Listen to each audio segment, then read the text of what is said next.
श्रीलक्ष्मी श्रीमहालक्ष्मी क्षीरसागर कन्यका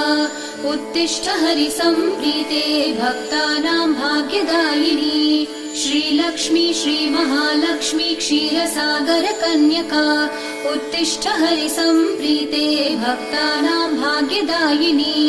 उत्तिष्ठोत्तिष्ठ श्रीलक्ष्मी विष्णुवक्षस्थलालये उत्तिष्ठ करुणापूर्णे लोकानां शुभदायिनी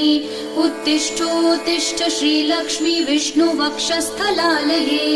उत्तिष्ठ करुणापूर्णे लोकानां शुभदायिनी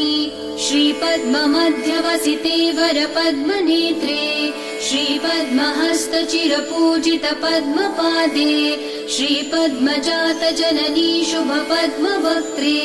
श्रीलक्ष्मी भक्तवरदे तव सुप्रभातम्।